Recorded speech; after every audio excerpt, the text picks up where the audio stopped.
Hello అండి, welcome to our channel. ఈరోజు నేను పప్పుచారును కొత్త పద్ధతిలో ఎలా చేయాలో చూపించబోతున్నాను.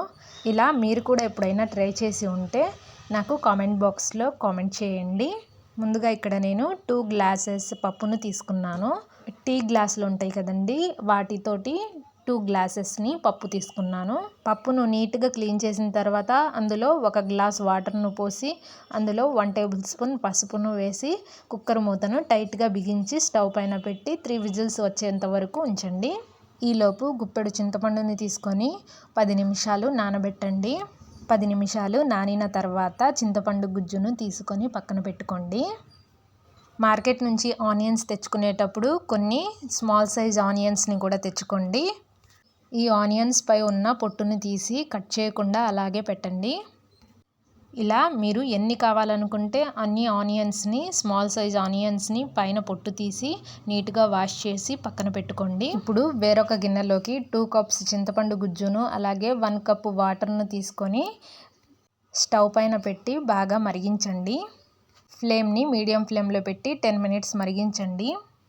ఇప్పుడు కుక్కర్ యొక్క 3 విజిల్స్ వచ్చిన తర్వాత ఆవిరి మొత్తం పోయిన తర్వాత మూత తీసి పప్పును సాఫ్ట్గా గ్రైండ్ చేసుకోవాలి.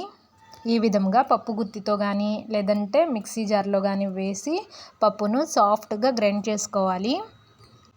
ఇలా సాఫ్ట్గా గ్రైండ్ చేసుకున్న తర్వాత ఉడికించిన చింతపండు గుజ్జును ఇలా మిక్స్ చేసిన తర్వాత ఇందులో 2 టేబుల్ స్పూన్స్ సాల్ట్ని, 3 టేబుల్ స్పూన్స్ కారంను వేసి స్టవ్ పైన పెట్టి బాగా మరిగించండి.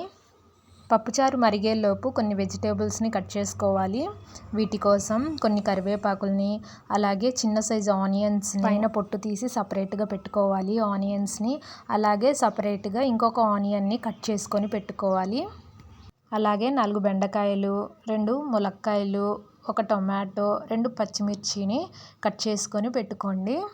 ఇప్పుడు తాలింపు కోసం స్టవ్ పైన ఒక బాండీ పెట్టండి. అందులో సరిపడా ఆయిల్ని తీసుకోండి. అందులో 1 టేబుల్ స్పూన్ ఆవాలు అలాగే 1 టేబుల్ స్పూన్ పచ్చిశనగపప్పు, 1 టేబుల్ స్పూన్ జీలకర్రను వేయించండి. ఇవి కొద్దిగా వేగిన తర్వాత ఇందులో బెండకాయ ముక్కలను వేయండి. అలాగే స్మాల్ సైజ్ ఆనియన్స్ను కూడా ఆయిల్లో వేయండి. 4 మునక్కాయ ముక్కలు, కొన్ని టొమాటో ముక్కలను వేసి సపరేట్గా కట్ చేసుకున్న ఆనియన్ ముక్కలను కూడా వేయండి. కట్ చేసి పెట్టుకున్న పచ్చిమిరపకాయ ముక్కలను కూడా వేయండి. అలాగే ఇందులో కొన్ని కరివేపాకులను కూడా వేయండి. ఈ మొత్తం ఒకసారి ఆయిల్లో కలిసేలాగా మిక్స్ చేయండి. మిక్స్ చేసిన తర్వాత ఇందులో 1 టేబుల్ స్పూన్ అల్లం వెల్లుల్లి పేస్ట్ని వేసి ఇదంతా ఆయిల్లో కలిసేలాగా ఇంకొకసారి బాగా మిక్స్ చేయండి. ఇప్పుడు వేరొక స్టవ్ పైన పెట్టుకున్న పప్పుచారు బాగా ఉడికింది. ఈ పప్పుచారు బాగా ఉడికిన తర్వాత తాలింపులో వేయండి. ఇలా తాలింపులో వేసిన తర్వాత ఇందులో ఉన్న ముక్కలన్నీ ఇంకొకసారి మెత్తగా ఉడికేంత వరకు ఇంకొక 10 మినిట్స్ ఉంచి స్టవ్ ఆఫ్ చేయండి. అంతేనండి, చిన్న సైజ్ ఆనియన్స్తో పప్పుచారు రెడీ అయిపోయింది. అన్నంలో పప్పుచారుతో పాటు మన దగ్గర ఆమ్లెట్ వేసుకోవడానికి టైంకి ఎగ్స్ లేనప్పుడు ఇలా చిన్న సైజు ఆనియన్స్తో తింటే గనక ఎంతో రుచిగా ఉంటుంది. మీరు కూడా తప్పకుండా ఇలా ఓసారి ట్రై చేయండి.